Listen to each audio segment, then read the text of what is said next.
Tranquilo. E, inclusive, para gravar, eu tenho que dizer o que é essa gravação, né? A minha intenção hoje é que a gente converse sobre características da pessoa portadora de diabetes que tem faixa etária de adulto, né? Então, o adulto tipo 1, o adulto tipo 2, geralmente tipo 2 ele tem síndrome metabólica, né, associada, e principalmente idosos com diabetes. Como é que a gente trabalha com eles? Acompanha-os, avalia-os e dá o acolhimento e o acompanhamento, a orientação, considerando a condição diabética e considerando a sua faixa etária e as suas condições. Então, é importante a gente conversar sobre isso e estar melhor preparado para isso. Eu sou a professora Jane, da Universidade de Brasília, e coordenadora do Programa de Educação em Diabetes, Doce Desafio. Muito bem.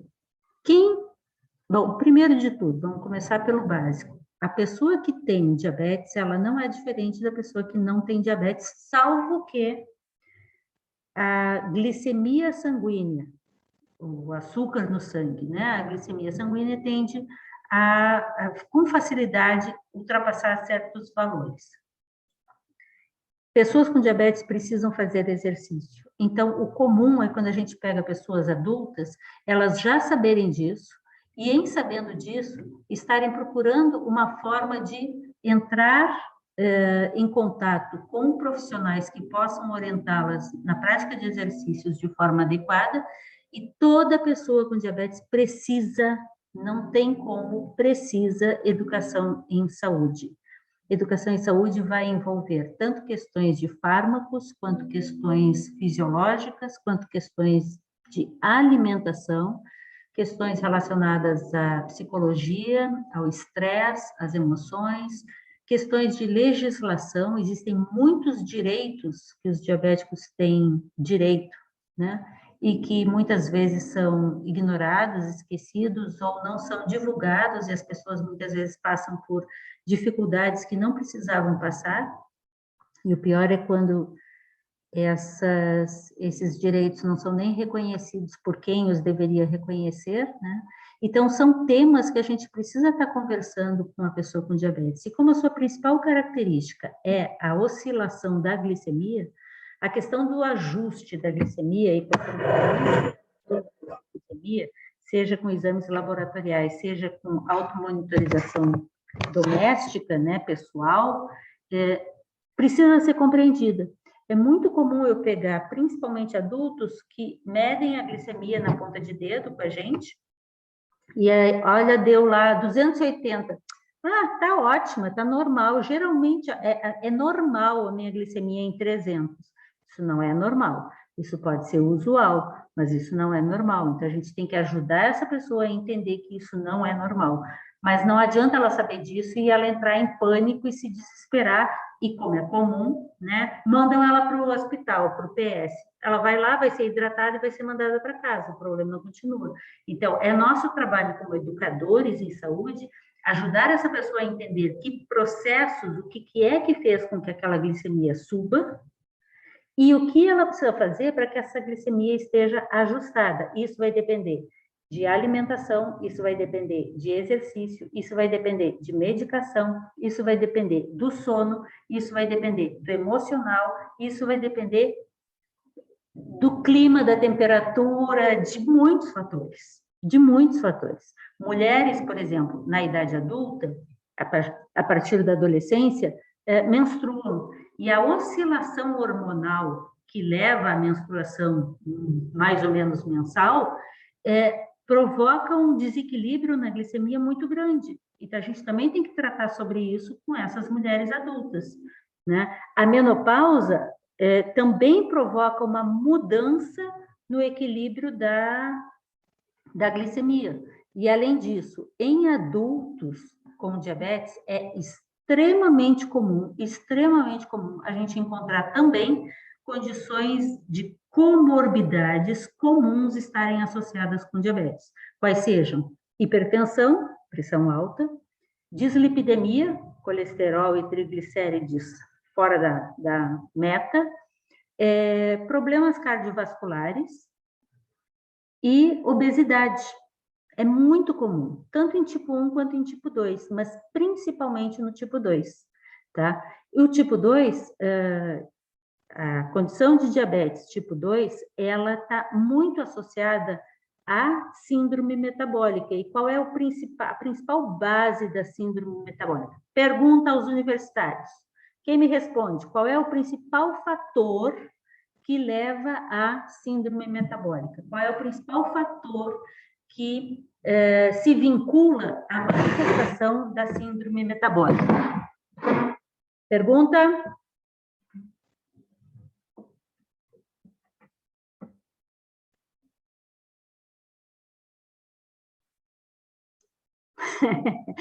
A Luciana sabe, mas eu estou perguntando aos universitários. A Luciana já passou da universidade, né, Luciana?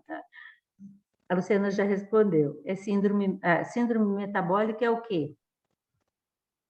Caracterizada por resistência à insulina. Essa resistência à insulina, ela é o principal fator de risco que leva à resistência à insulina é o sedentarismo. O sedentarismo está na base da resistência à insulina. Há também fatores genéticos envolvidos. O estresse é base da resistência à insulina também, porque ele aumenta a liberação de cortisol e isso provoca maior resistência à insulina, viu, Juliana? Liberação de cortisol aumenta a resistência à insulina. Isso vale para todos aqui, né? Aumentando a resistência à insulina e sendo sedentário, a gente tende a engordar. A alimentação não saudável aumenta a chance de engordar, né? De aumentar o tecido adiposo, vamos falar mais bonito, né? E de aumentar a resistência à insulina, então só vai piorando o quadro. O estresse, o sono inadequado aumenta, é fator de risco explícito, isso é assim estabelecido, né? Isso é informação científica. O sono inadequado, virar a noite acordado, ficar estressado, ficar trabalhando em telas durante a noite, aumenta a resistência à insulina, tudo isso aumenta a chance de obesidade, e aí você soma obesidade, resistência à insulina, alimentação não saudável, sedentarismo, estresse, sono inadequado, você tem diabetes de presente. Diabetes tipo 2, que é a condição mais prevalente entre as condições diabéticas, porque a gente tem, lembra? Diabetes tipo 1. Tipo 2 hoje é dividida em várias classes diferentes. A tipo 1 também é dividida em 2 classes, mas a tipo 2 é dividida em várias classes diferentes, tá? E também tem tipo MOD, que é outra, e as diabetes associadas, que são decorrentes de alguma condição, algo que tenha atacado as células produtoras de glicose, de insulina, algum problema no pâncreas que pode levar também à condição diabética, além de diabetes gestacional.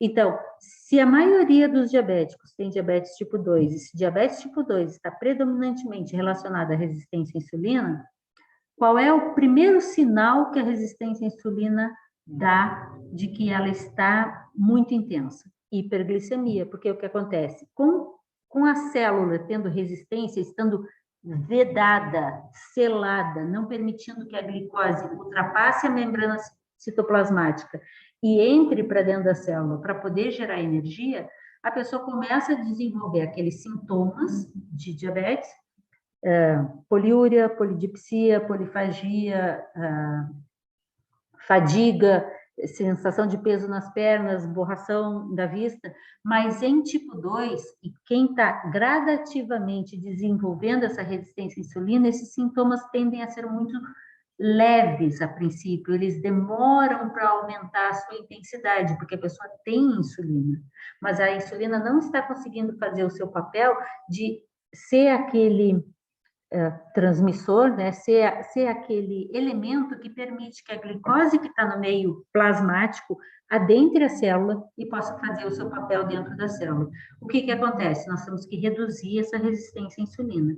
A maioria das pessoas que têm diabetes tem tipo 2. E o tipo 2, a grande maioria é por resistência à insulina. E essa resistência à insulina, como se trata? Pergunta aos universitários. Como se trata a resistência à insulina? A Luciana já ganhou a estrelinha dela.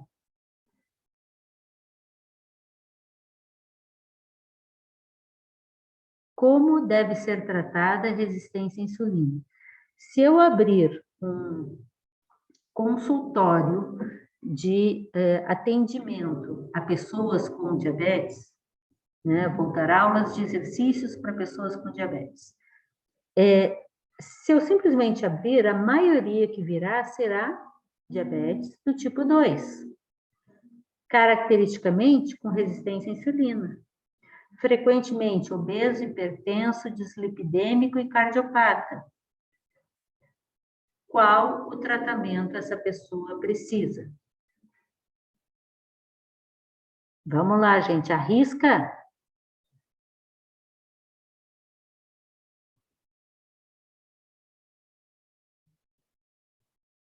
Eu sei da aula, mas eu não quero ficar falando sozinha. Que tratamento a gente... Atividade física e medicamento, dieta.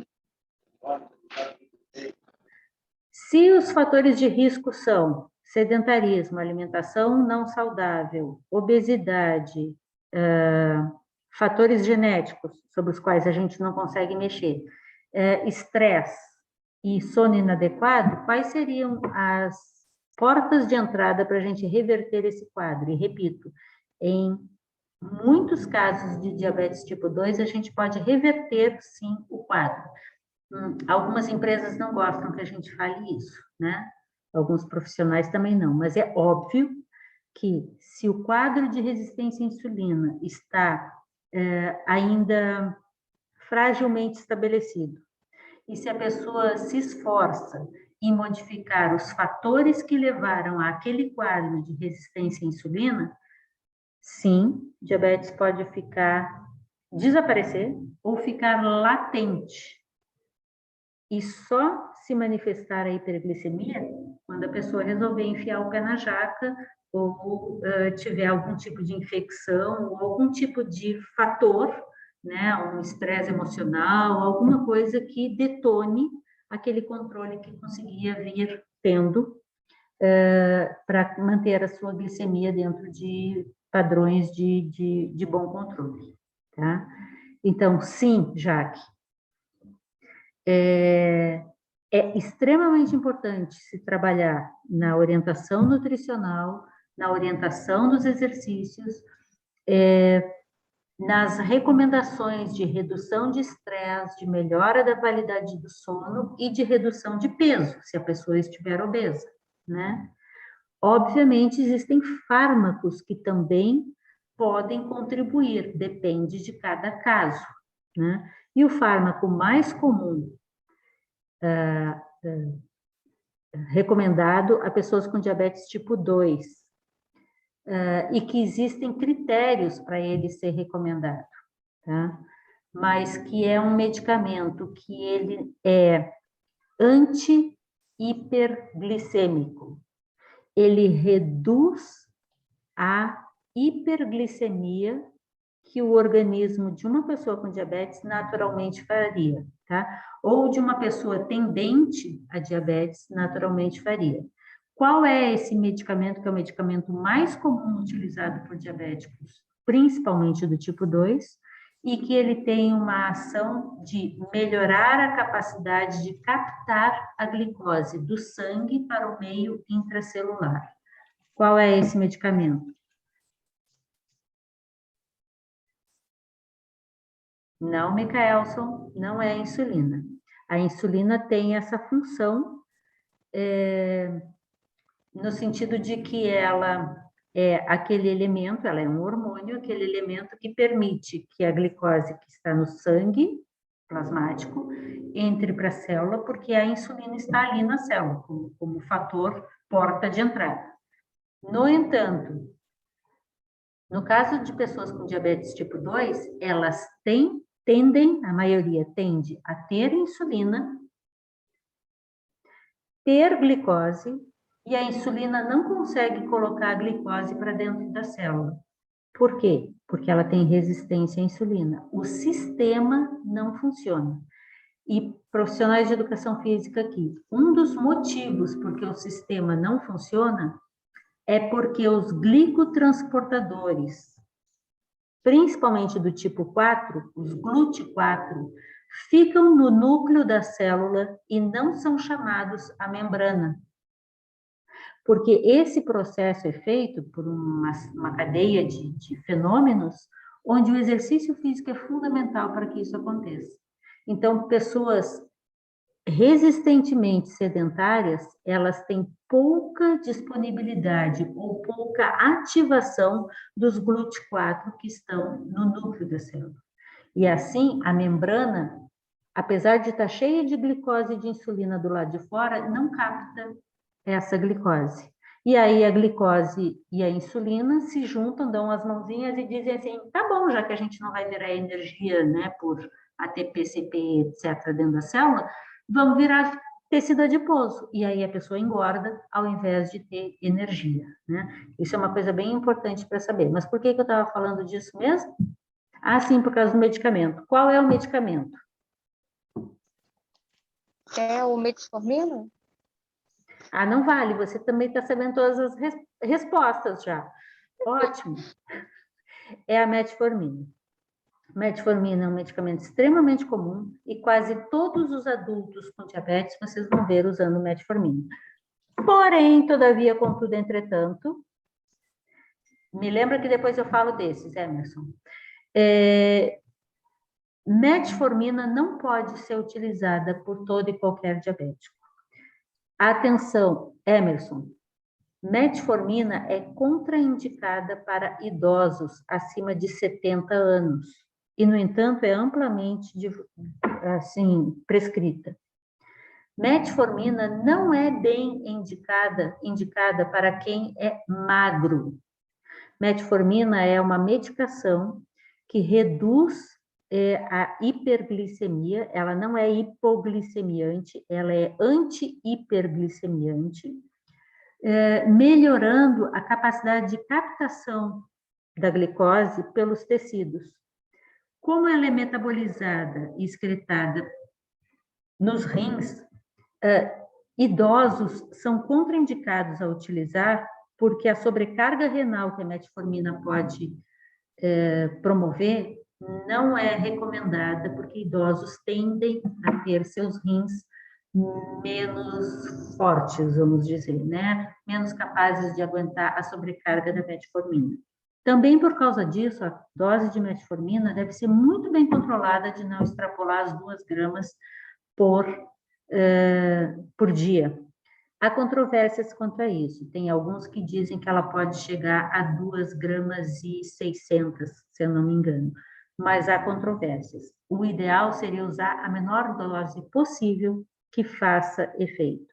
Metformina também é utilizada mesmo por diabéticas do tipo 1, quando existe ovários policísticos. O ovário policístico é uma das condições associadas à resistência à insulina. Metformina é um medicamento para resistência à insulina, não é um medicamento para diabetes. Tá? Então, a metformina, ela tem o mesmo... Não, ela tem um efeito muito, muito, muito semelhante, fisiológico, ao efeito que o exercício tem. Quando a gente faz exercício físico, qualquer pessoa, diabética ou não, melhora a capacidade dos seus tecidos, principalmente da musculatura, de captar a glicose que está no sangue e jogar para dentro da célula e aproveitar isso como energia. Isso chama melhora da permeabilidade da membrana citoplasmática para a ação dos glicotransportadores, seja o GLUT1, 2, 3 ou 4. O 4 é o mais comum a gente falar em relação a isso.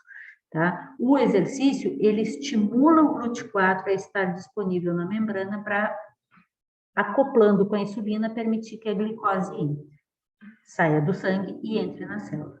Então, a metformina, ela reduz a resistência à insulina. Portanto, alguns diabéticos tipo 1 também usam metformina, mas principalmente se eles têm as características da resistência à insulina real. Eu conheço médicos endocrinologistas que recomendam o uso de metformina em qualquer adolescente. Simplesmente entrou na adolescência e prescreve metformina.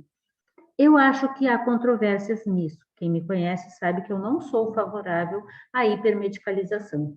Eu acho que quanto mais fármacos e químicas a gente enfia dentro do corpo, mais difícil fica de ter saúde. Ao contrário do que alguns outros dizem. Quanto mais medicamento você toma, mais saúde você vai ter. Não. Nosso corpo é extremamente inteligente e capaz de se manter bem. Mas, por N motivos, a gente já chega com algumas coisas meio erradas que a gente tem que arrumar ao longo da vida, né? E pelos nossos hábitos, ou pelo local onde a gente vive, muitas vezes a gente tem distúrbios que necessitam utilizar fármacos, ainda bem que os fármacos existem, mas cuidar para não tomar demais. Por que eu estou falando? Porque tipo 1, na adolescência, se ele está acima do peso, eu também usaria metformina. Tipo 1, que está acima do peso, é recomendado com frequência o uso de metformina. Mas, sinceramente, se a metformina faz o efeito de anti-hiperglicemia, o mesmo que o exercício, só que a metformina faz isso e diminui a liberação de glucagon hepático do fígado, enquanto que o exercício aumenta a reserva de glucagon hepático e reduz a liberação de glucagon hepático, depois que o sujeito está bem condicionado, e ainda fortalece o coração, melhora a circulação periférica, traz disciplina, melhora a flexibilidade, melhora a força e mantém essa redução da resistência à insulina por muito mais tempo. Enquanto você está treinado, essa resistência à insulina ela é reduzida pela prática de exercício. Então, o exercício, na minha opinião, e eu sou uma especialista, é muito mais importante e melhor do que a metformina, tendo efeitos muito semelhantes. Só que o exercício ainda tem outros benefícios que a metformina não tem. Mas a metformina é um excelente medicamento. Quem prescreve a metformina? Pergunta aos universitários. Ai, que turma mais silenciosa. Fala, Caio. O médico? Claro. Nós não Só podemos ele pode prescrever, né? Hã? Só ele pode prescrever. Pela lei, somente o médico pode prescrever medicamentos, certo? Mas metformina não precisa de receita, tá? Então, também não estou dizendo para vocês dizerem para as pessoas que vocês atendem para usar, tá? Metformina tem que tomar cuidado, porque ela oferece sobrecarga renal, tá? Ela tem que ser bem prescrita, mas o indicativo dela é para quem tem resistência à insulina, está acima do peso e com dificuldade de controlar a hiperglicemia, tá? Além disso, tem que fazer exercício. Às vezes, com o aumento da prática de exercícios e melhora do nível de aptidão física e de condicionamento físico, não mais pode não mais ser necessário o uso de medicamentos, entre eles a metformina. Estamos falando de adultos com diabetes hoje. Então, na maior parte da população diabética, diabetes tipo 2 é mais prevalente. E diabetes tipo 2 é muito mais frequente em adultos e idosos. Em idosos há uma controvérsia e eu tenho que voltar a esse ponto, que ele é bem importante. Espera aí. Se tipo 2 é mais frequente, a gente tem que conhecer como é o tratamento para diabetes tipo 2, tá? Então, um outro medicamento, um outro conjunto, uma outra linha, tá? De medicamentos muito comumente prescritos pelo médico para pessoas com diabetes tipo 2 são as sulfonilureias. Sulfonilureias são sulfas, tá? Que têm efeito hipoglicemiante. O que elas fazem? Elas estimulam as células beta produtoras de insulina no pâncreas, lembra? Células beta das ilhotas de Langerhans do tecido endógeno do pâncreas. Estimulam essas células a produzirem mais insulina. Então, as sulfonilureias, elas são hipoglicemiantes, porque quando o sujeito utiliza a sulfonilureia, automaticamente as suas células produtoras de insulina é tipo 2, então ele ainda funciona. As suas células beta são estimuladas a liberar mais insulina na circulação. Uma vez liberada a insulina na circulação, prestem atenção aí quem também trabalha com tipo 1. Tipo 1 aplica insulina, depois de aplicada, tá lá, corre atrás do prejuízo, porque a glicemia vai cair. Sulfonilureia é a mesma coisa. Se elas são prescritas em altas doses, e eu já atendi dezenas de diabéticos tipo 2 usando sulfas demais, que faziam hipoglicemias severas, usando medicamento oral. O quê? Sulfonilureia. E principalmente em qual horário? Na madrugada, entre meia-noite e 2 da manhã. Tá? E o médico batendo palma. Ai, que beleza! Glicada em 5,5, 6. Não, isso é excesso medicamentoso e está matando a pessoa. Quando eles usam sulfonilureias, a gente tem que ter ainda mais cuidado na hora de fazer exercício. Porque o exercício melhora essa capacidade de captar glicose do sangue. Metformina também, mas metformina não provoca hipoglicemia. Mas quem aqui é da educação física sabe que excesso de exercício provoca hipoglicemia. O que acontece? Se você está em práticas de exercício e usando metformina, os dois somados podem provocar hipoglicemia. Pode, mas isso é pouquíssimo comum. É muito pouco comum. Por quê? Porque o efeito da metformina não é hipoglicemiante. Ele estabiliza quando chega em um certo patamar.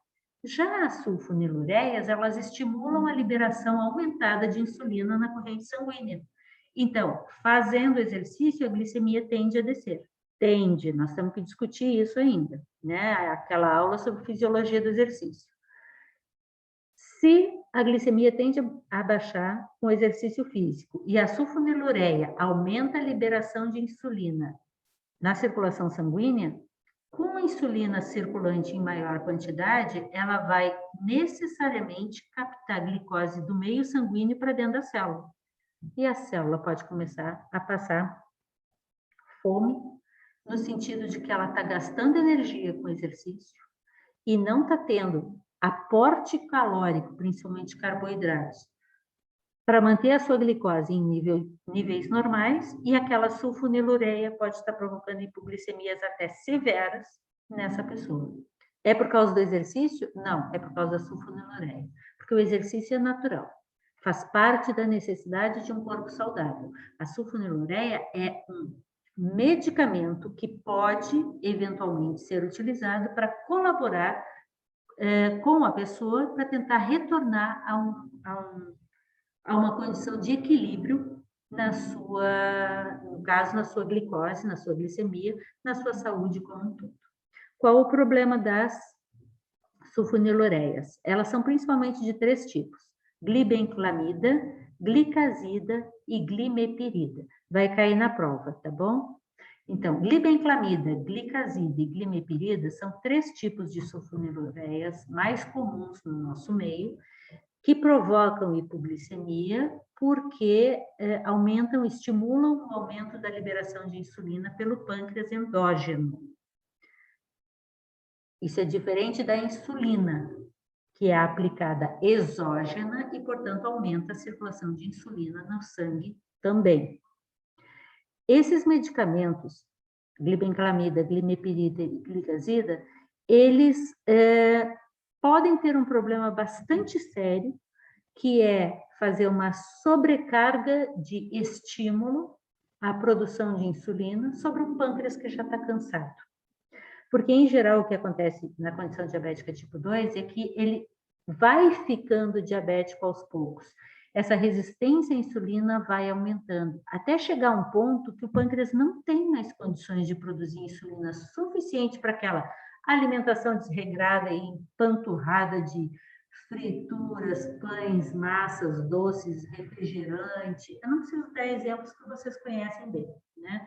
sedentário convicto, e, portanto, tudo isso que ele está comendo está ficando na circulação, que está virando colesterol e triglicérides elevados. E tudo isso está levando à obesidade. Além disso, ele é estressado e aumenta os níveis de cortisol, o que aumenta a resistência à insulina. Além disso, dorme mal, né? Tem apneia do sono, que é extremamente comum e é fator de risco para diabetes, então o sujeito fica diabético tipo 2. Quando o seu pâncreas já está nas últimas e não consegue mais produzir volume suficiente de insulina para combater esse conjunto de exageros. E aí o que se faz? Um dos tratamentos previstos é dar sulfonilureias para essa pessoa, que já está com o pâncreas esgotado, trabalhando no limite do que ele pode.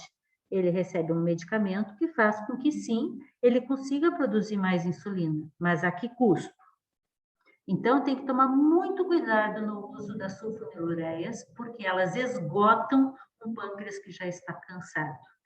E, no caso de diabetes tipo 2, há uma alteração na produção de insulina pelo pâncreas.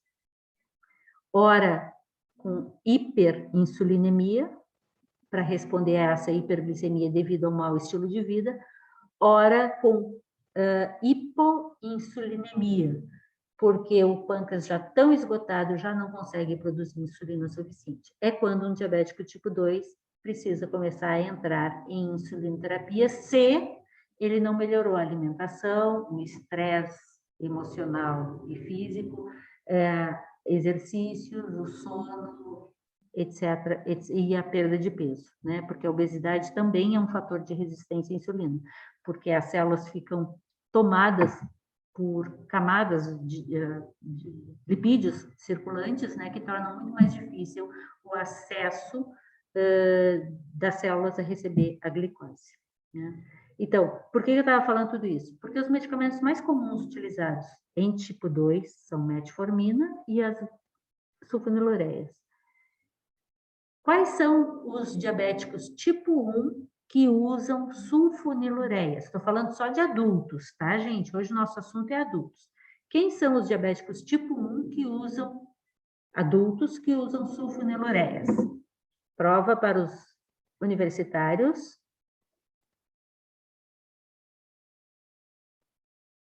Aguardo a resposta. Vamos lá, gente, tem que tentar. A partir de 30 de agosto, é vocês que vão estar dando essas aulas para os próprios diabéticos. Então, vamos lá. Essas não. Os temas que vocês definirem que são adequados.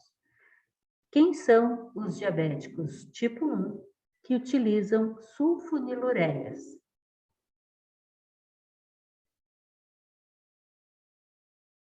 Arrisquem. Eu quero gente inteligente falando.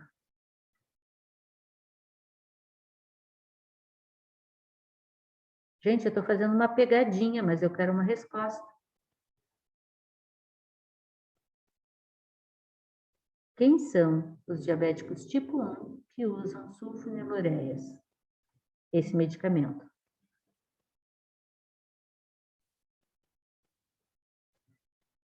Ninguém? Mas que gente que não arrisca. É pior, Micaelson. Micaelson respondeu nenhum, mas pior é que tem sim. Tem diabético tipo 1 que usa sulfonilureia. Fala, Bia.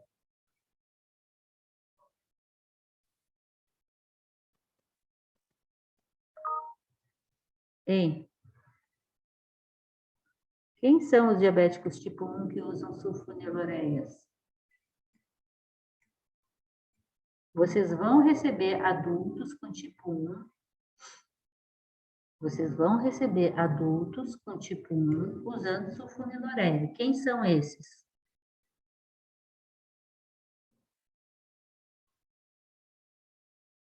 Não?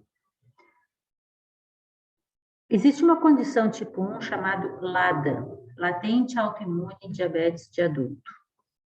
LADA é a condição de diabetes tipo 1, nada diferente, mas que se manifesta sua incidência é já na vida adulta, após os 30 anos. Eu conheço o Lada, que foi diagnosticado com 59, eu conheço o Lada, que foi diagnosticado com 60 anos. Então, são pessoas com diabetes tipo 1, diagnosticados já na vida adulta. Infelizmente, existem diabéticos tipo 1 usando sulfonilureias, e geralmente são aqueles que são mal informados, atendidos por médicos que não entendem de diabetes e que recebem prescrição errada de tomar sulfonilureia. Se a característica de um diabético tipo 1 é a não produção de insulina pelas suas células beta endógenas, e ela toma um medicamento que força, estimula a produção de insulina pelas células beta endógenas, o que será que acontece com essa pessoa que tem tipo 1, portanto, não tem mais produção, ou tem uma produção muito fraquinha de insulina pelo seu pâncreas, e começa a usar sulfonilureia, que estimula a produção de insulina. O que será que acontece?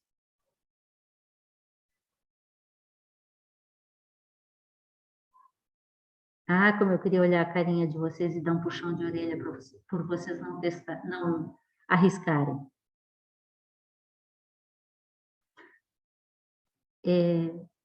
Essa prescrição assassina simplesmente acelera o processo de acabar com a produção endógena de insulina desse diabético.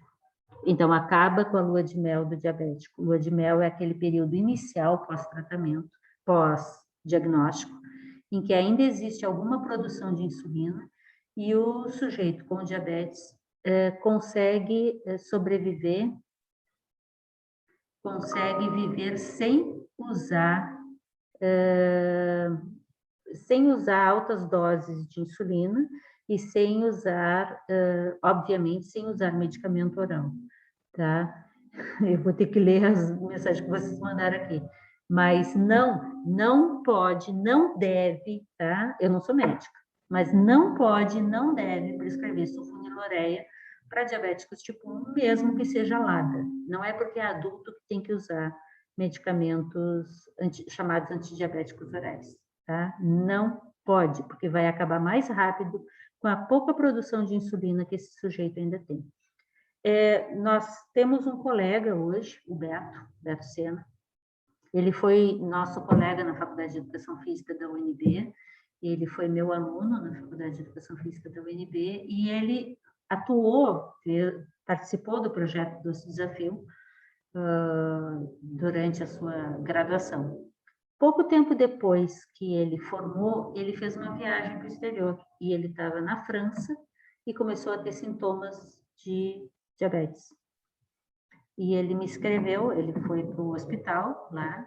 No hospital diagnosticaram ele com diabetes tipo LADA, ele tinha 33 anos na época, e a prescrição dele era de 2 unidades de Lantus, e a rápida era tipo assim, 1 unidade antes da refeição, caso a glicemia tivesse acima de, não me lembro, eu tenho, está até salvo no grupo, a descrição dele. Isso está correto. Isso não é porque foi na França, porque em tudo que é lugar a gente encontra boas e más prescrições. Mas aqui, infelizmente no Brasil, é extremamente comum uma pessoa como o Beto teria ido para o hospital, teriam visto a glicemia alta e teriam dado metformina e glibenclamida e mandado para casa. Os gráficos dele, ele comprou o Libre, os gráficos dele são assim, ó. Está sempre na meta, impressionante. Mas porque foi bem tratado desde o começo, foi diagnosticado adequadamente e bem tratado desde o começo. Então, é extremamente importante isso, viu, Bia? Você que estava falando, a Bia disse assim, estou perdida com essas informações novas, nem sei como adicionar algo. Ok, a gente estamos, boa essa, né? Nós estamos aprendendo, tá? Micaelson, ela não tem que ser usada, não. Glibenclamida, ela deve não. Ela é uma opção terapêutica para alguns casos e é muito, muito comumente utilizada com idosos. Por quê? Porque no caso da pessoa com diabetes idoso, ele geralmente, tradicionalmente, ele é diagnosticado como tipo 2, mas já existe uma nova classificação que mostra, isso é o óbvio, desde que eu comecei o programa eu falo isso, a pessoa que tem diabetes e é idosa, ela tende a ter um tipo diferente de diabetes. Ela tem algum grau de resistência à insulina, tá? Mas devido ao envelhecimento dos seus tecidos. Geralmente, esses diabéticos idosos, eles chegam com redução na produção de insulina. Por quê? Eu já sou idosa, gente, tá? Essa semana eu tô fazendo 61 anos, tá? Então, o que acontece? Não, mas eu não tô velha, não, tá? Eu só tô idosa, tá? O que acontece? Ô, Junite, que bom que você chegou. Aí me ajuda aí para não me deixar mentir sozinha. O que acontece com esses idosos?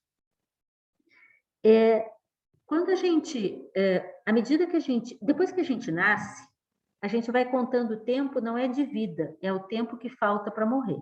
Todo mundo morre, tá? Eu sinto dizer aos jovens aqui, mas todo mundo morre. O que acontece? Com o passar do tempo, algumas das nossas funções que estavam mega, super, hiper bem treinadas e a gente cheio de energia e tudo funcionava maravilhosamente, às vezes essas funções já não funcionam tão bem. Por exemplo, hoje eu uso óculos. Eu enxergo razoavelmente bem sem óculos, mas eu já não consigo ler letrinhas pequenas, eu não consigo acompanhar bem a tela do computador e eu sou obrigada a usar óculos. Isso é por presbiopia, envelhecimento, cansaço visual, né? Da mesma forma, eu fui atleta, né? Eu era muito boa em salto em altura. E agora pergunta se eu consigo pular em cima da cadeira, pular por cima da cadeira hoje. De jeito nenhum, eu vou tropeçar, bater com a canela e vou cair de cara no chão. Por quê? Porque eu estou destreinada, mas também porque já o meu corpo não responde da melhor forma. Eu já passei daquele período de maior vício, de maior força, de maior energia. E da mesma forma, todos os nossos órgãos também vão se enfraquecendo, assim como o olho. É comum aos idosos eles não terem uma boa sensação de paladar, eles já não ouvirem muito bem, eles não terem mais tanta força e velocidade. Não é que é porque ficou idoso, não tem mais isso, mas há uma tendência natural devido ao natural envelhecimento. Como dizia meu pai, essa é a melhor das duas opções, né? Porque quem não fica velho é porque já morreu, né? Então, é a melhor opção. Agora, o próprio envelhecimento, ele tem um preço. A gente precisa aprender a cuidar da nossa condição. A gente precisa reconhecer que já não somos tão potentes e competentes em algumas circunstâncias. Uma delas é a produção de insulina. O pâncreas começa a cansar, igual o estômago. Eu sempre tive estômago de avestruz, gente. É processo natural do envelhecimento. O pâncreas envelhece, exatamente. Eu sempre, assim, não tinha dificuldade nenhuma com comida, né? Eu comia e tudo bem, fazia digestão. Não é mais assim. E eu tô só com 61 anos. Eu tenho que ter um pouco mais de cuidado com o que eu como, porque a minha digestão já não é mais tão excelente como era. Eu tô mais velha e meu corpo inteiro tá mais velho. Meu pâncreas e o meu estômago e meus olhos e tudo mais. Então, faz parte do processo do envelhecimento, faz parte, já vai, Michelson, faz parte do processo do envelhecimento também o envelhecimento das células beta produtoras de insulina e das células alfa produtoras de glucagon. Então, a capacidade num idoso de responder à oscilação glicêmica diminui, tanto que aquele valor que se coloca como só a partir de 140, que é considerado diagnóstico em jejum, diagnóstico de diabetes, de 100 a 140 é pré-diabetes, está principalmente vinculado aos idosos, porque o processo metabólico do idoso é mais lento. Então, é fácil ele pós-prandial chegar a 140. Num jovem, é muito raro acontecer. Geralmente, vai a 120, no máximo chega a 130, salvo os jovens sedentários, obesos, estressados, que dormem mal, não dormem, passam a noite jogando na tela, né? Que se alimentam mal e tudo mais, né? Esses podem também ter esses picos hiperglicêmicos pós-prandiais. Diabetes tipo 2 atinge adolescentes também, infelizmente. E o grande vilão nesse caso tende a ser o sedentarismo e o fast food, a alimentação inadequada. Fala, Micaelson. Boa noite, professora, tudo bem? Então, tenho uma dúvida, eu estava lendo um pouco sobre algumas adversidades assim que acontecem, né, com diabéticos e tal. Aí eu queria que a senhora explicasse um pouco mais sobre a neuropatia, que inclusive eu tinha uma tia-avó minha, hoje em dia ela já é falecida, mas ela teve que amputar alguns dedos nos pés, mas assim, eu queria saber um pouco mais sobre isso, sabe? Porque uma leitura é um pouco diferente da explicação de um professor, né? A explicação está muito baseada, obviamente, eu venho há anos estudando muito, mas eu tenho muita experiência prática, né? Então, por isso que eu também não estou acessando livros para poder falar dessas coisas, eu falo muito a partir da minha experiência. A Camila não está aqui hoje. Ok. Camila tinha deixado uma pergunta sobre exercício, a aula passada, então a gente tem que retomar a pergunta dela depois. E, Micaelson, sobre as complicações, eu quero dedicar tempo para falar das complicações, como neuropatia, retinopatia, nefropatia, as cardiopatias de uma forma geral, as oscilações da pressão arterial e tudo mais, na semana que vem. Tá? Porque eu quero fortalecer melhor o entendimento sobre a condição diabética. À medida que a gente entende ela, e aí já vai uma tarefa para você, Micaelson, dá uma pesquisada quem pode ter neuropatia diabética, porque neuropatia, a Luciana está aí, ela entende disso também, é uma condição generalizável. Neurônios em condição patológica, é uma neuropatia, mas ela pode ser causada por inúmeros fatores. A neuropatia diabética se caracteriza pelo quê? E a quem atinge? Tá? Ela é comum, sim, mas a gente tem que parar de achar que ela é tão comum quanto falam, porque infelizmente ela é comum na dependência da condição do tratamento. Maus tratamentos levam à neuropatia. Oi? Inclusive essa tia minha, provavelmente ela teve essa condição porque ela fazia igual a senhora falou que era antigamente, que era na sorte, né? Ela não sabia. Na verdade, ela nem media a glicemia dela, ela tinha que ir no postinho e tal. Aí, você acabou de me lembrar... Oi, desculpa? Eu só achei que seria pertinente falar sobre o que a gente estava falando. É pertinente, sim, mas é que é um conjunto grande de complicações e aí a gente vai ter que falar especificamente sobre educação e exercício em relação às complicações. Então, por isso que eu te peço licença para a gente jogar isso para a semana que vem. Já está no hall, tá? Tá ok. Eu quero chamar a atenção de uma coisa que você está falando e que diz respeito ao que eu estou me propondo a gente conversar hoje, conversar só eu que estou falando, ou eu estou falando muito, que é a questão da mensuração da glicemia. Na aula passada, nós comentamos da necessidade de medir a glicemia, senão você não tem como adivinhar como está a sua glicose no sangue. Então, a mensuração da glicemia é desejável e necessária. Quanto mais frequente, melhor. Algumas pessoas, como eu, têm a chance de ter um sensor. Eu tenho um sensor conectado no meu corpo, aqui ele, ó, tá? Que é um leitor de glicemia sanguínea. Ele fica lendo de 5 em 5 minutos quanto está a glicemia. Eu passo o celular aqui e ele me diz quanto que tá. Posso fazer isso agora. O que acontece? É ultra necessário a gente medir a glicemia. No entanto, é extremamente comum, porque é caro fazer ponta de dedo e é mais caro ainda usar o sensor. É extremamente comum não recomendarem medir a glicemia. A gente ouve em posto de saúde assim, não, se medir para tipo 1, que oscila muito a glicemia, 3 vezes por dia tá bom. Mais que 3 é bobagem. A maioria, tem aqui vários que podem comentar isso, a maioria dos diabéticos tipo 1, eu recomendo no mínimo 6 vezes por dia, no mínimo. Também não mais que 10, porque aí é neurose. E tipo 2, Micaelson, e mesmo adultos tipo 1, eles dizem que não precisa, não. Uma vez por semana vai no posto e tá bom. Como se a glicose fosse uma coisa estável, e não é. Deem vocês, Micaelson, você não é diabético ainda, né? Porque ninguém tem garantia. E a sua glicemia oscila. Então, para quem oscila muito, como nas pessoas com diabetes, é extremamente importante medir com certa frequência. E nos tipo 2, eu particularmente recomendo pelo menos 7 vezes por semana. Não necessariamente uma vez por dia, mas existem modelos de medidas que devem ser adaptados conforme as características daquela pessoa, né? Fala, Jaqueline.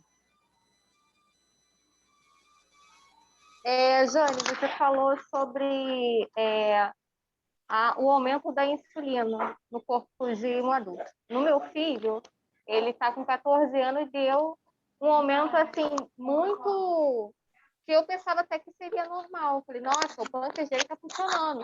Ele é filho de diabético do tipo 1 e do tipo 2. Do tipo 1 e do tipo 2, Jaque?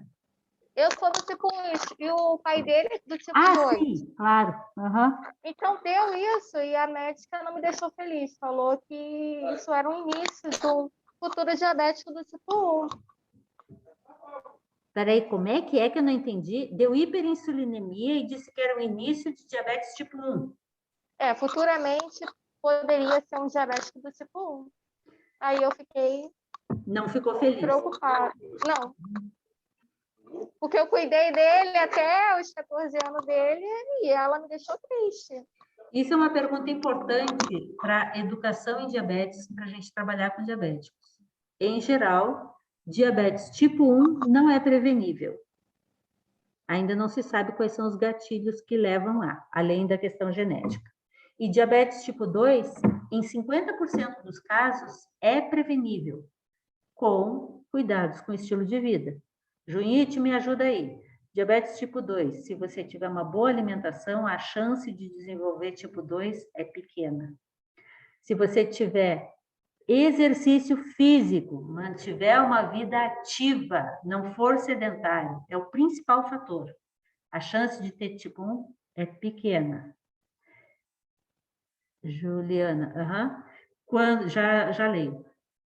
Se você mantém o estresse sob controle, não vive uma vida extremamente estressada, e se você dorme bem, e se você não está obeso, com esses 5 fatores, a chance de você vir a desenvolver diabetes tipo 2 diminui muito, muito. Agora, já que, em geral, adultos que se observa que um aumento na produção de insulina identifica uma possível aumento da resistência à insulina. E aumentando a resistência à insulina é um caminho de pré-diabetes, tá? Tipo 1, isso não é referido na literatura, não. Ao contrário, na literatura o que se refere, e eu sei de casos assim que foram diagnosticados antes de virar diabetes tipo 1 mesmo, que você, no caso estou lembrando de uma amiga, uma aluna, na verdade, que ela foi diagnosticada no exame admissional para o trabalho. Ela não tinha diabetes. Fez aquele monte de exames, entre eles fizeram medida de insulina e ela estava produzindo pouca insulina. E aí já entraram para o tratamento para tipo 1 e ela não tinha nem sintomas, nem nada. E ela é efetivamente diabética tipo 1. Né? Já é mãe, tem 2 filhos, virou uma pessoa muito amiga. Mas no tipo 2 é que a gente tem um pico de hiperglicemia antes de se manifestar a resistência à insulina. Agora, existem outros casos que eu não conheço bem também, né? E cada vez mais a ciência vai compreendendo melhor esses processos.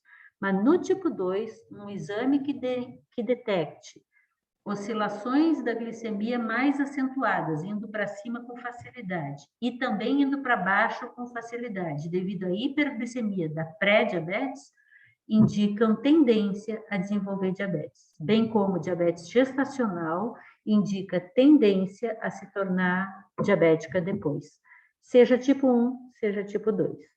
Tá? Se for aparecer bem depois, é tipo 2. Se a própria condição gestacional já sair dela com diabetes, a chance de ser tipo 1 é enorme. E, infelizmente, geralmente diagnosticam como tipo 2, porque leem na literatura antiga que mulher que tem diabetes gestacional tem a tendência de continuar com diabetes depois, e se isso acontecer, é diabetes tipo 2. Tá? Mas não é bem assim. Quem é? Juliana, peraí, deixa eu olhar o que você tinha falado aqui, Juliana. Olha a Juliana falando. Juliana tem uns 10, 15 anos, né, que tem esse diabetes. Quando ela foi diagnosticada com DM1, era recomendado verificar a glicemia apenas na hora que acordava e na hora de ir dormir. Eu sei. No meu tempo e no tempo da avó do Micaelson, eu tenho certeza, 15 anos de diabetes tem a Ju. No tempo da avó do Micaelson, tipo 2 não mede glicemia. É bobagem, não precisa. E não é verdade, tá? Eu não estou concordando com essa informação, tá? Muito bem. Existe uma diferença. Eu falei que a gente está falando sobre adulto DM1, adulto DM2 e idoso. Então, vamos verificar um detalhe. Qualquer adulto pode desenvolver diabetes tipo 1 ou tipo 2 ou tipo MOD, mas MOD é complicado, porque é bem difícil de diagnosticar, então, como a gente comentou na aula passada, ela pode ser tratada semelhante ao tipo 1 ou semelhante ao tipo 2, mas é muito frequente ela fazer uma intermediação entre as duas. E a diferença na hora de fazer as orientações em educação e fazer as orientações em exercício é entender que tipo de organismo e de fisiologia tem esse sujeito e que tipo de tratamento ele está seguindo. Em geral, adultos tipo 1, como a maioria dos tipo 1 são diagnosticados na infância e adolescência, o comum é que adultos tipo 1 já tenham uma razoável experiência com diabetes, o que não significa saber tratar bem, infelizmente. Mas tem melhorado muito, né? Hoje em dia a gente entende muito melhor o processo todo e é mais comum encontrarmos diabéticos adultos tipo 1 com um razoável conhecimento acerca de si e sabendo se tratar. O que acontece? Eles necessariamente estarão em insulinoterapia e alguns, e são raros, e são poucos, poderão também apresentar síndrome metabólica, resistência à insulina, hipertensão, obesidade, dislipidemia e as condições que caracterizam a síndrome metabólica, que é típica no tipo 2, mas não é tão comum. Um dos motivos que podem levar a manifestar síndrome metabólica sendo tipo 1 é o maltratamento que tenham acompanhado. E isso, infelizmente, tem sido comum. Alguns dos que estão aqui têm acompanhado a minha luta no sentido de tentar reduzir a excessiva medicalização que fazem, e parte dessa medicalização, é o que a Jaqueline chamou a atenção agora, é fazer hiperinsulinemia. Um diabético... Hã? Não, é aula para profissionais aqui. Meu marido está perguntando o que eu estou falando. Diabético tipo 1 não produz insulina, portanto, para viver, ele precisa aplicar insulina exógena. Tá? Eu já fiz a pegadinha aula passada aqui, né? Do tipo, levanta a mão quem usa insulina. Todo mundo usa insulina. Se o tipo 1 não produz, ele tem que aplicar. Mas ele tem que aplicar naquela quantidade que é saudável, equilibrada, fisiologicamente esperada para o seu corpo. Há um conjunto de fatores que determinam essa quantidade, e quem prescreve é o médico. E o enfermeiro e o educador ajudam a ajustar. Nutricionista frequentemente também faz parte desse papel, mas quem faz realmente a prescrição é o médico. O que acontece? Eu disse há pouco, e a Jaqueline chamou a atenção, que em diabetes tipo 2 é comum o quadro de hiperinsulinemia. E eu comentei que essa hiperinsulinemia, como tem uma resistência à insulina na célula, essa insulina que está tentando atuar e não consegue jogar a glicose para dentro da célula, tirar do sangue e botar dentro da célula, ela se agrega, se junta com os lipídios e faz não só a hiperlipidemia, como também faz aumento do tecido adiposo. Ela gera células adiposas ou engorda as células adiposas já existentes. Num diabético tipo 1 não será diferente. Se ele for hiperinsulinizado, eu tenho mostrado isso claramente, a hiperinsulinização desse diabético provoca obesidade, resistência à insulina, dislipidemia, pressão alta, hipertensão e todas as consequências da síndrome metabólica, né? Acho que a Juliana pode comentar isso para a gente, inclusive porque ela teve essa experiência. Então, quando a gente vai atender um tipo 1, em geral, a grande maioria é magro, a grande maioria sabe da importância do exercício. Eu não sei dizer o quanto, né? Mas uma parte dos tipo 1 tenta e faz exercícios, e uma parte dos tipo 1 tem preguiça, não faz, mas sabe que tem que fazer exercício, tá? Em geral, os tipo 1, salvo alguns como eu, Dona Carmen, a Jaqueline, e alguns outros, que somos compotas, a gente já tem tipo 1 e já somos quase idosos ou idosos, tá? Mas, em geral, os tipo 1 adultos são mais jovens. Enquanto que no tipo 2, o tipo clássico que a gente vai encontrar de pessoas com diabetes tipo 2 para vir fazer trabalho de educação em diabetes e de exercício físico é acima dos 40 anos, a grande maioria, obeso, uma grande maioria, com hipertensão, uma grande maioria, dislipidêmicos, a grande maioria, e frequentemente também já com problemas cardiovasculares instalados.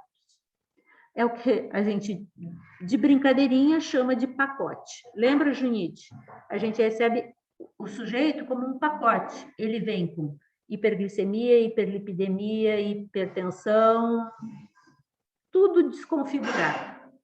E aí volta ao que eu comentei antes. O que principalmente a gente precisa trabalhar com esse sujeito?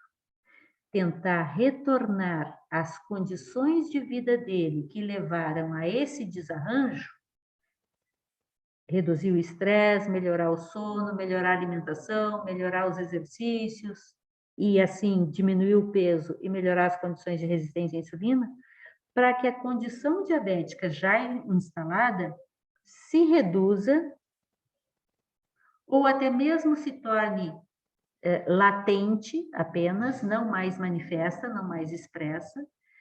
E, além disso, então, observar como ele vem fazendo o seu tratamento como um todo nessas várias áreas. Mas a educação em diabetes, para esse sujeito, ela vai ser muito mais focada no estilo de vida do que nos controles glicêmicos. Enquanto que no tipo 1 adulto, o estilo de vida é fundamental, mas os controles glicêmicos vão tomar muito mais do nosso tempo, porque a oscilação da glicemia num sujeito que tem que aplicar insulina para corrigir a glicemia a cada refeição é muito mais complexa do que num tipo 2, que produz ainda um pouco de insulina e tem seus mecanismos de tentar manter esse equilíbrio. Já o idoso, ele tanto pode ser tipo 1 quanto tipo 2, mas mais frequentemente vai ser diabetes tipo 2 senil, Ou seja, essa condição diabética que eu estava falando, que não é o tipo 2 tradicional, é diagnosticado como tipo 2, mas não é o tipo 2. É a condição diabética característica do idoso. Dou um número para vocês. Cerca de 25% das pessoas acima de 75 anos, acima de 70 anos, têm diabetes. Por quê? Porque estão idosos. E o próprio envelhecimento, como a gente comentou há pouco, favorece, facilita que essa condição se expresse, que essa condição se manifeste. Tá? Então, no caso de um sujeito com tipo 2, a gente vai ter que verificar de qualquer caso, né? Qual a necessidade específica daquele sujeito sob aquelas condições que ele está. E aí eu pergunto aqui ao conjunto. São duas perguntas, tá? Quais seriam, pensando nesses 3 grupos, adulto DM1, adulto DM2 e geralmente síndrome metabólica junto, né? E idoso com diabetes. Quais seriam as temáticas centrais para a gente conversar com cada um desses grupos, que obviamente podem trabalhar juntos, mas o ideal seria que trabalhassem separados, em grupos separados. E quais são as características do exercício físico para esses 3 grupos? Lembrando que eu tenho que lembrar a característica da pessoa, além do fato dela ser diabética. Então, não vou tratar eles como crianças, porque não são, tá? Seja no exercício, seja na educação. Então, pergunta para todos aqui. Fatores da educação em diabetes para esses 3 tipos de sujeitos e fatores para os exercícios para esses 3 tipos de sujeito. Cada um vai ter que me dizer pelo menos uma resposta. Vamos lá. Quem não abriu o áudio pode botar por escrito aí. Quem é o primeiro? Micael. Posso começar? Claro. Então, eu acho que esse grupo já começa a ser composto por pessoas que realmente se preocupam, né, com a saúde e tal. Aí eu acho que uma coisa que a gente pode frisar é essa questão, né, de manter a saúde, da importância, da gente explicar a importância para eles de ter a saúde e mostrar os riscos também, né? Tá, não entendi, Micaelson, desculpa. Se eles estão procurando, como você mesmo disse, eles devem ser minimamente conscientes de que isso deve ter alguma importância. O que eu estou comparando? A criança, quando vai para a escola, ela vai porque é obrigada. A gente espera que ela goste da escola e vá por prazer também. Mas ela não pode deixar de ir para a escola. Esses sujeitos, eles não vêm fazer exercício ou programa de educação em diabetes porque são obrigados, salvo em alguns casos. É verdade que existem alguns programas de atendimento médico de diabetes que exigem a participação em programas de exercício e programas de educação, tá? Isso no exterior é bem comum até. Mas eu falar que exercício é importante, conhecer sobre diabetes é importante, eu tenho que dizer o porquê. Então, eu quero mais especificamente o que eu vou dizer para eles que realmente os convença, os conquiste e lhes traga aquela necessidade de autonomia e de autogerenciamento para que possam cuidar de si. Não é para o Micaelson a pergunta, não. É para todo mundo. Bia?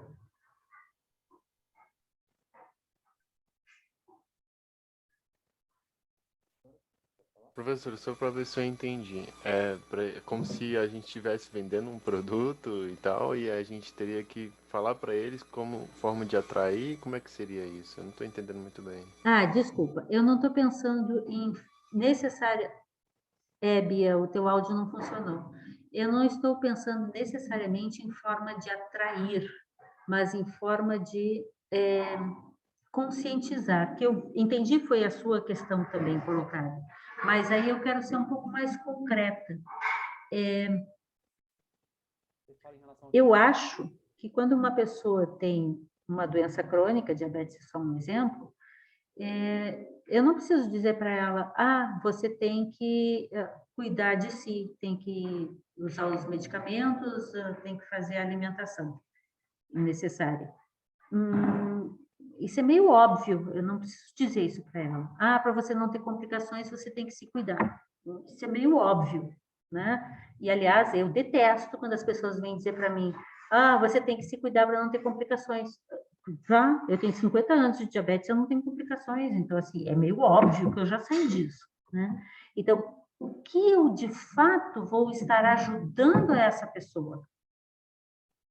Eu já participei de vários programas de educação em diabetes e eu acho que é importante a gente saber o conceito, os tipos e tudo mais. Mas não é o que a pessoa está precisando. Ela precisa saber algumas coisas para sobreviver até amanhã. Então, assim, quais seriam, títulos de temas que a gente tem que trabalhar com eles e, principalmente para os da educação física, cuidados, como o Michaelson chamou a atenção, cuidados na prática de exercício físico. Acho que agora eu entendi, professora. Meio que você deu uma explicada sobre, eu acho que isso que você está falando, que por exemplo, como a atividade física pode ser melhor do que o uso de medicamentos, né? Que pode ser que o medicamento vai ali acabar diminuindo a vida útil do pâncreas e tal, porque vai sobrecarregar ele, enfim, em várias outras coisas, né?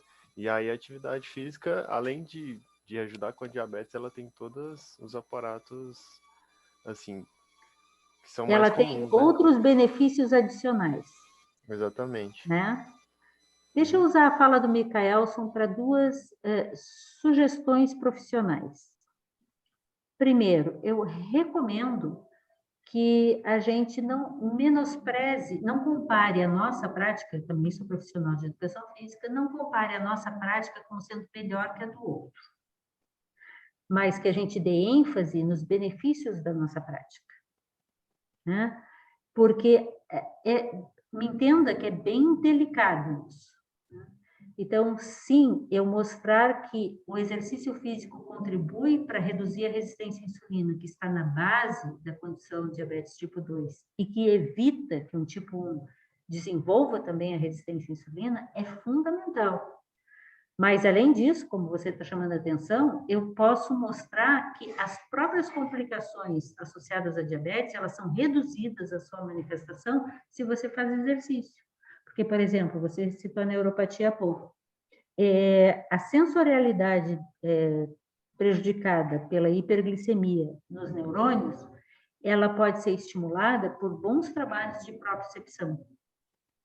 A sintomatologia também.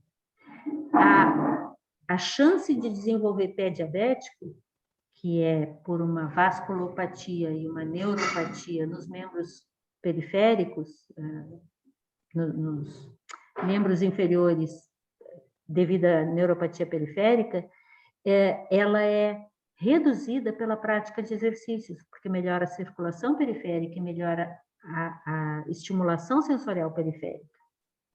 Então, assim, mostrar que o exercício, além de reduzir a glicemia, ele diminui a chance de obesidade, ele melhora a possibilidade de ter hipertensão, né? Porque reduz o colesterol, melhora a flexibilidade dos vasos, fortalece o coração.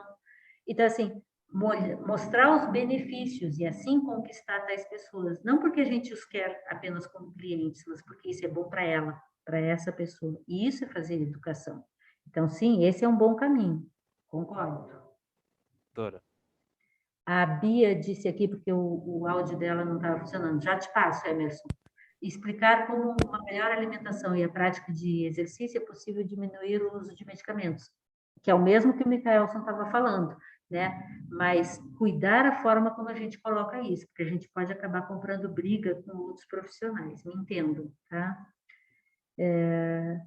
Sim, a Bia também disse, é interessante porque não é em todas as doenças que é possível a gente mostrar como o estilo de vida melhora a condição daquela doença, daquele distúrbio, né? Ninguém gosta de ficar tomando medicamentos. E eu ver que você pode diminuir pode ser uma boa notícia, mas cuidado, estou falando profissionalmente, cuidado a forma de dizer isso, porque a gente não pode sugerir que ele diminua o medicamento, a não ser em certos casos, né, em que isso fica óbvio. Você leva a pessoa a pensar.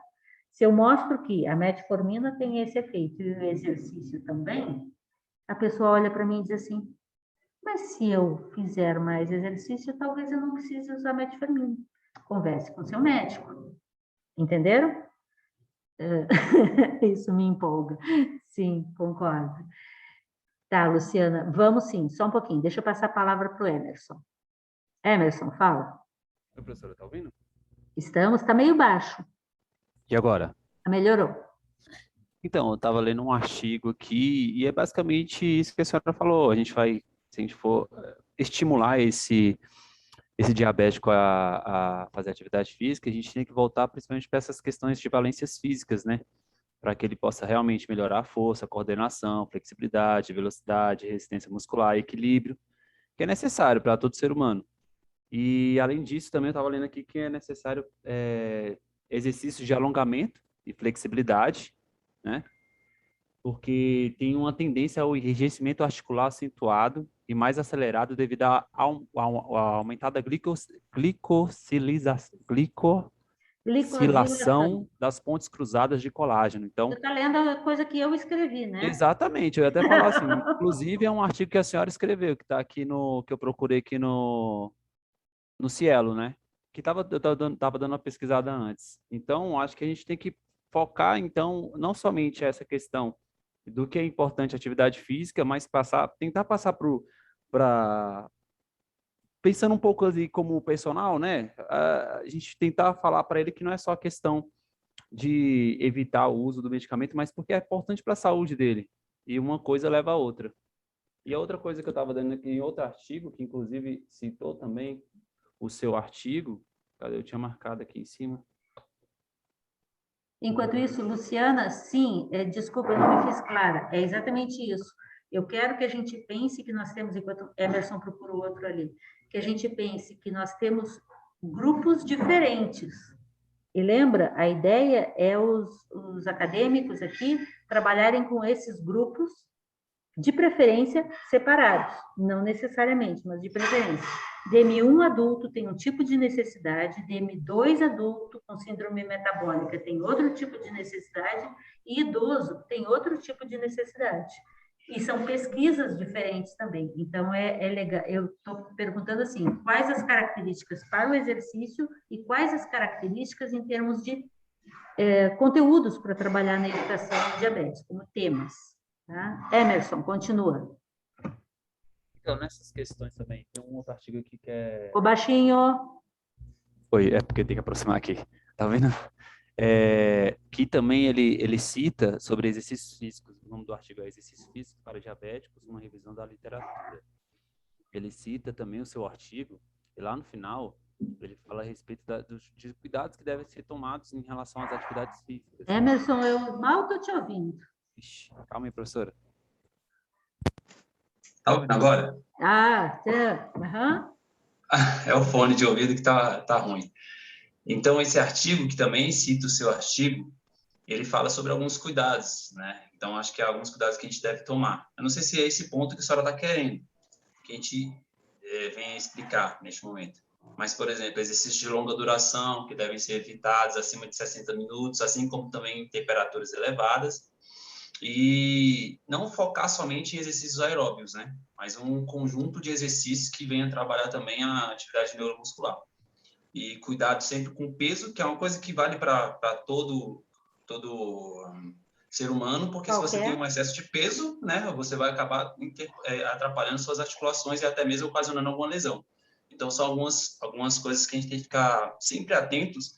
Porém, se a senhora me permite entrar nessa questão, seria realmente um atendimento mais específico, né? Porque convenhamos que na academia ou em estúdios de exercícios físicos, nós não temos essa atenção acentuada para qualquer tipo de patologia, simplesmente por conta da quantidade de alunos. por exemplo, na minha academia, como exemplo, eu gosto muito de atender idosos.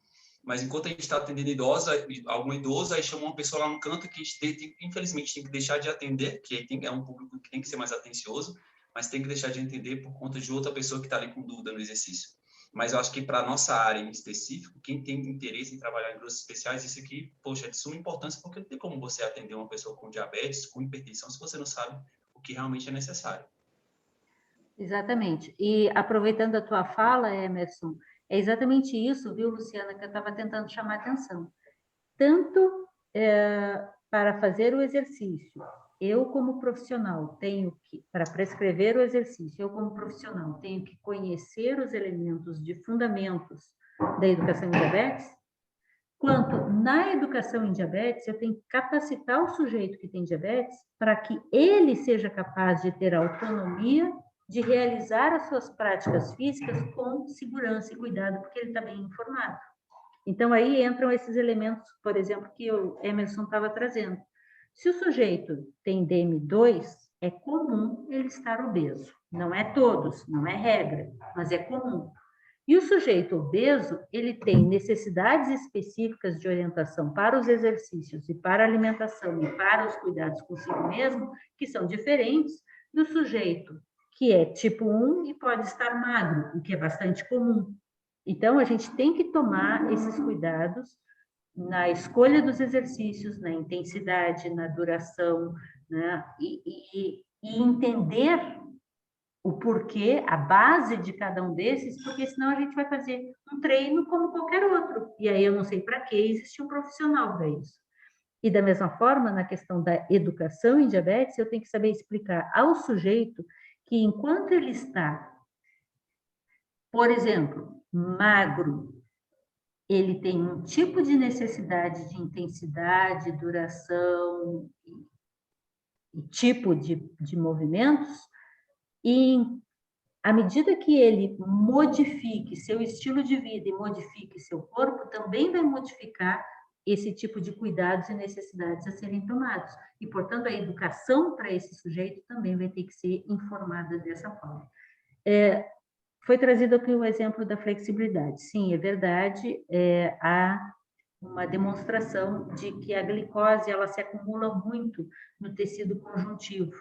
E as nossas articulações, e na verdade o nosso corpo todo, nossa pele, é coberta por tecido conjuntivo. Então, essa glicosilação das pontes cruzadas do colágeno no tecido conjuntivo diminui muito rapidamente a flexibilidade. Eu era muito usada como referência em alguns congressos que a gente ia em grandes grupos e o pessoal da educação física me citava, eu era bailarina, então eu sempre tive uma ótima flexibilidade. À medida que eu parei de fazer exercícios de flexibilidade, a minha flexibilidade foi para o zero. Não, desculpa. Eu continuo sendo razoavelmente flexível para a média das pessoas, mas é importantíssimo a gente trabalhar flexibilidade com pessoas com diabetes, porque precisa para a qualidade de vida, mas porque pessoa com diabetes tende a perder a flexibilidade, perder a mobilidade mais rapidamente, porque a glicose se acumula nas teias do tecido conjuntivo, né? Além disso, o sistema cardiovascular tem que ser estimulado, porque em diabéticos, a incidência de problemas cardiovasculares é de 2 a 4 vezes maior do que no restante da população. Então, se você não trabalha bem o fortalecimento desse coração e a boa circulação sanguínea no sistema periférico, essa pessoa tende a morrer mais rapidamente, mais facilmente, do que em outras pessoas que não têm diabetes. Então, a gente tem que fortalecer o sistema cardiovascular. Além disso, as valências físicas como um todo, elas precisam ser trabalhadas como em qualquer pessoa. Mas alguns fatores do exercício físico podem melhorar a condição de saúde de um diabético em especial. Por exemplo, para quem treina, para quem faz treinamento, é muito bom utilizar o exercício como meio de disciplina. Eu sou péssima nisso, mas, sem dúvida nenhuma, aquela organização, viu, Ilana, da alimentação, do sono, que é necessário para um bom controle, e do exercício, ajuda muito para fazer essa mudança no estilo de vida. E eu conheço muita gente que melhorou o seu estilo de vida depois que se tornou diabético. E isso realmente favorece, facilita e é importante. Né? E é uma coisa onde a gente poderia estar entrando. O Emerson vai passar a lista de artigos aí para vocês. Sim, tomar cuidado na forma como fala, exatamente, tá? Cuidem, porque como profissional, você tem que tomar, como profissional, como pessoa, você tem que tomar cuidado na forma como fala. Eu quero trazer mais um elemento aqui, enquanto eu aguardo, porque tem gente que ainda não trouxe uma sugestão de tema para educação em diabetes e de recomendação para exercício. Eu entendo que o exercício físico ele tem fatores onde ele entra também, que são relacionados aos aspectos psicossociais. À medida que a pessoa se sente mais capaz de executar certos exercícios que demandam dela capacidades físicas que ela não tinha ou não sabia ter, ela também vai se sentir mais fortalecida para enfrentar as condições diabéticas, as complicações diabéticas, as necessidades de cuidados no tratamento. Então, esse fator de melhorar a autoestima, o autocuidado, a autopercepção é fundamental para uma pessoa que tem uma doença crônica como diabetes e que precisa se cuidar diariamente, todos os dias, 24 horas por dia, 365 dias por ano. E isso é um fator de importância, se sentir capaz. Isso nos adolescentes é muito importante. Em relação aos idosos, o exercício físico os mantém saudáveis por muito mais tempo e não é diferente no idoso que tem diabetes. E ele precisa um fortalecimento da sua musculatura e da sua ossatura que o exercício promove e não é diferente no diabético. Então, muitas vezes a pessoa idosa é tratada como uma tadinha, cuidado, tal, e ela não precisa disso. Ao contrário, ela precisa de fortalecimento para que ela possa viver até os 100 anos ou quem sabe mais, com diabetes ou sem diabetes. Então, eu recomendo que vocês conversem com o Junite, que tem experiência nisso e vem trabalhando com isso, para a gente fazer esse grupo que é o dos que vão trabalhar com idosos. O Micaelson está interessado e outros, Guilherme está interessado, que vão focar mais nesse tema. Então, me marquem qual vai ser o dia e o horário que vocês vão trabalhar com essa temática. E aí, por exemplo, o Emerson já trouxe alguns artigos. Vamos estudar esses artigos e começar a planejar as atividades, tá bom? Alguns não me responderam ainda, estou esperando. E eu vou marcar, então, para essa semana, a reunião relativa a crianças e adolescentes com diabetes, quais são as temáticas e os cuidados em educação em diabetes e quais são as temáticas e cuidados em relação a exercício físico com diabetes de crianças e adolescentes. Só vou deixar sair da reunião depois que quem ainda não falou me responder as perguntas que eu coloquei.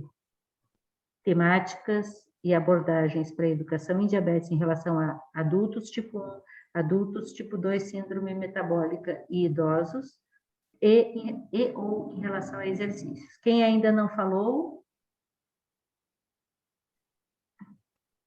Alguém escreveu aqui? Porque alguns estão sem áudio. Caio. Como eles já sabem, o Caio escreveu. Como eles já sabem a importância do exercício físico, e eu acredito que eles saibam, Caio, porque eles estão vindo para o programa, acredito que o nosso papel seria moldar a intensidade e as variedades de possíveis exercícios com base no tipo de diabetes, idade e individualidade de cada um. Sim. Para reforçar a frequência, seria legal fazer aulas coletivas online, mesmo até que se acostumem com a rotina de exercícios e possam continuar a realizar quando sozinhos. Exatamente. Bom ressaltar também que o excesso de medicamentos, apesar de ajudar no curto prazo, pode causar problemas futuros ao longo prazo, no longo prazo, isso. E até piorar o quadro do paciente. Isso é muito bem lembrado, cara, é verdade. porque muitas vezes a gente pode, no curto prazo, necessitar de alguns medicamentos, e que bom que eles existem, mas muitas vezes o uso a longo prazo de tais medicamentos pode levar a outros problemas que a gente não os tinha. E aí começa aquela coisa de usa um medicamento para tratar um problema, que por sua vez gera um problema, que aí você usa outro medicamento para tratar o problema que o primeiro medicamento causou, e assim vai um círculo vicioso terrível. E sim, a melhora na qualidade de vida, no estilo de vida, leva à melhora na qualidade de vida, sem dúvida. Muito bem. Quem ainda não me deu dicas de temas para educação em diabetes e recomendações? Jaqueline. Cetoacidose e diabetes. Eu queria saber, eu tenho 23 anos com diabetes, nunca tive. A doutora sempre pergunta, você já teve cetoacidose diabética? Eu não sei nem explicar, porque eu vou fazer 37 agora, dia 31 de agosto, e sou diabética desde os 13 anos. Tema bem importante, Jaqueline, para conversar com os adultos DM1.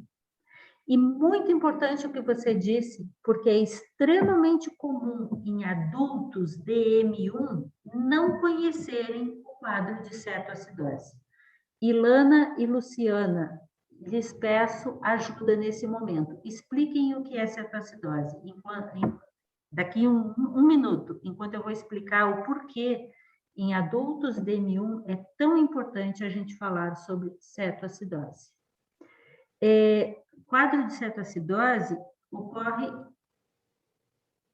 muito raramente em diabéticos tipo 2 e muito frequentemente em diabéticos tipo 1. Nem todo diabético tipo 1 vai fazer cetoacidose. No entanto, por que eu quero chamar a atenção da importância disso que Jaqueline chamou?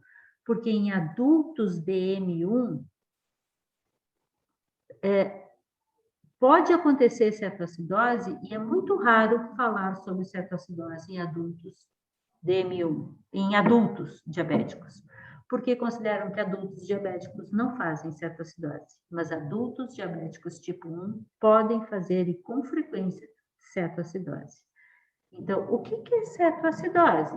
Prova para todos, eu estou pedindo ajuda em especial para a Luciana e Ilana, mas é aos universitários todos. Gente, eu estou com fome, eu quero ir jantar. Vamos! O que é cetoacidose e por que as pessoas podem fazer cetoacidose? E por que é mais comum no tipo 1?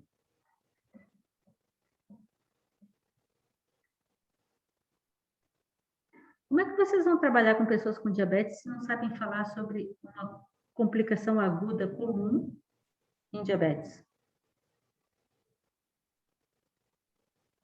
Por que cetoacidose acontece?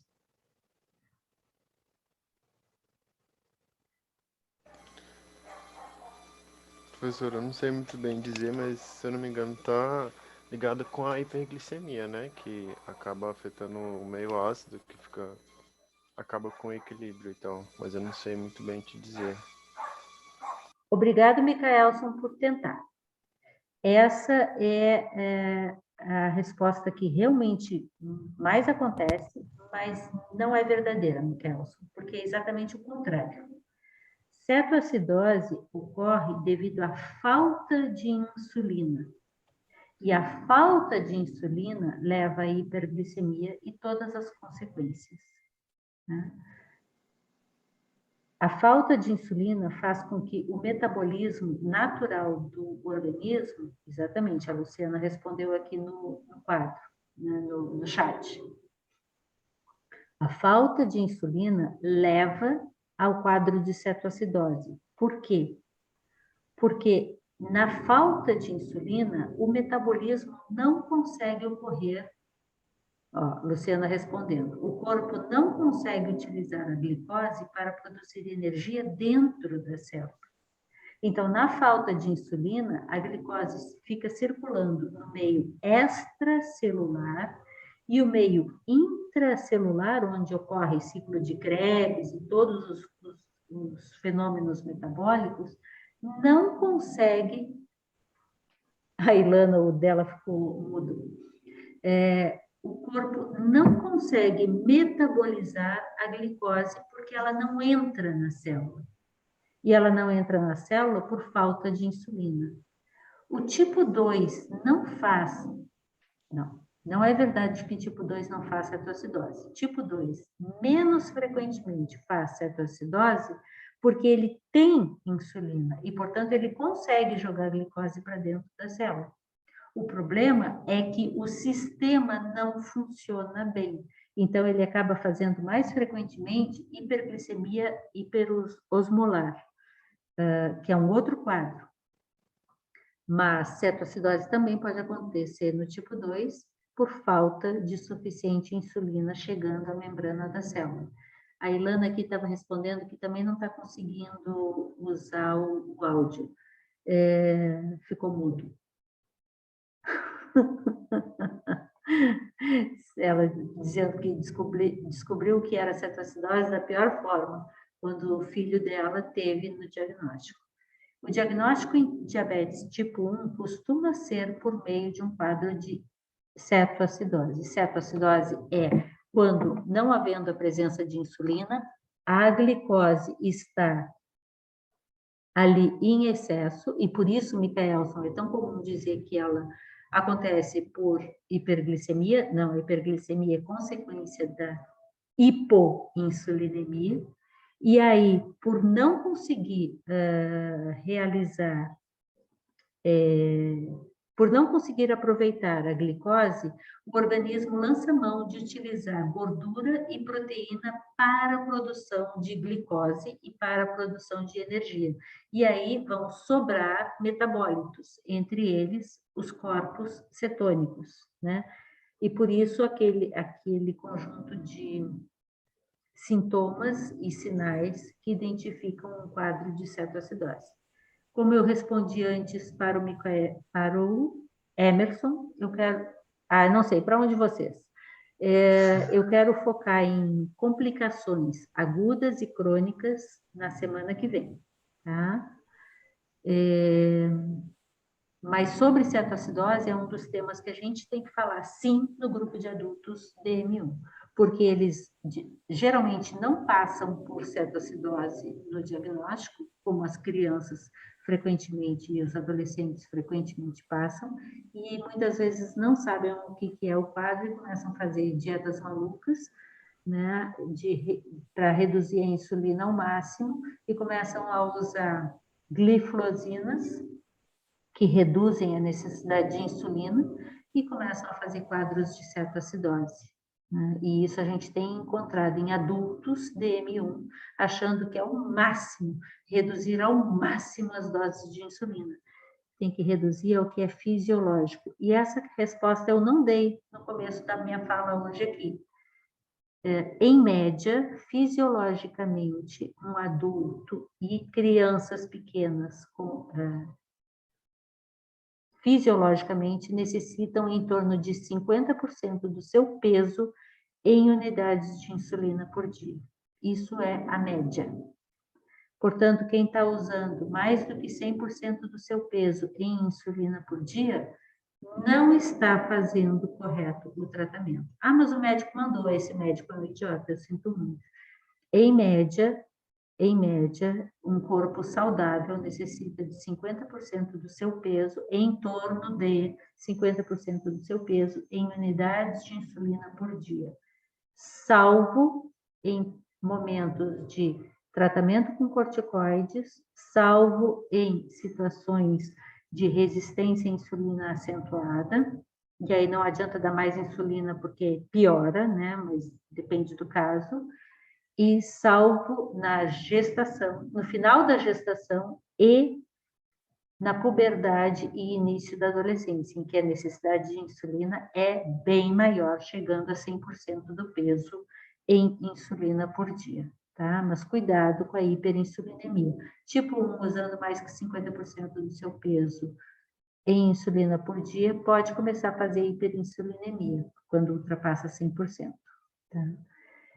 Gente, eu estou começando a entrar em hipoglicemia, e eu já comentei o que eu queria, mas eu não ouvi de todos vocês comentarem os elementos. Então, como tarefa para casa, vão listar para mim temas, eu já pedi essa tarefa para os alunos e estou pedindo para todos agora, temas para trabalhar em educação em diabetes e dicas para os exercícios. O Emerson trouxe alguns textos, o Emerson, né, para sugerir a todos, dicas de cuidados com os exercícios em diabetes tipo 1 adulto, tipo 1, tipo 2 adulto com síndrome metabólica e idosos. Lembrando que cada um deles tem características específicas que vão determinar o tipo de exercício, a quantidade, a intensidade, né, o volume,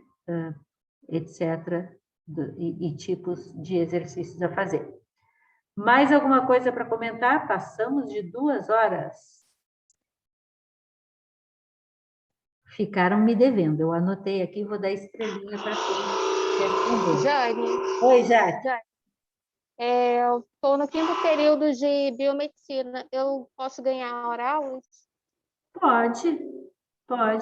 Pergunta no teu Depois eu curso falo como com... isso faz. Sim, eu posso. Tem vários aqui que estão fazendo, pedindo atestado para ganho de hora-aula. E eu faço isso sim, tá? Tá bom. Valeuzão. Gente, eu espero suas respostas no grupo então, tá bom? Tchau, já passamos de 2 horas.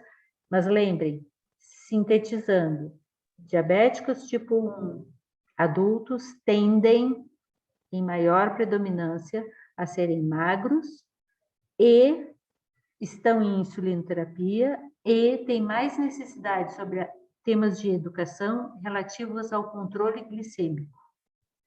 E, obviamente, sobre estilo de vida também, mas é controle glicêmico foco maior. Diabéticos adultos, tipo 2, geralmente têm síndrome metabólica e, portanto, precisam de mais temas vinculados a cuidados com o estilo de vida, porque geralmente é isso que os levou à condição diabética tipo 2, e ambos os tipos precisam de exercícios, tanto de predominância aeróbia quanto de predominância anaeróbia, mas temos que ter cuidado com os tipo 2, que predominantemente costumam ter também obesidade associada. E no caso dos idosos, lembrar que a condição diabética deles é predominantemente mais associada, pode ser um tipo 1 que chegou a provecta idade, pode ser um tipo 2 que chegou a provecta idade, mas pode ser também idoso recentemente diagnosticado por causa de diabetes senil. E nesse caso, a gente tem que tomar cuidado porque ele tende a ter uma redução na produção de insulina mais acentuada e temos que lembrar das questões relacionadas à idade sobre o corpo e os cuidados com o exercício. E aí eu vou pedir em especial depois a ajuda ao Junite, que é um especialista nessa área, tá bom? Aguardo seus comentários lá no grupo. Tchau, boa noite. Ou bom dia, boa tarde. Professora, boa noite. Boa noite. Uhum.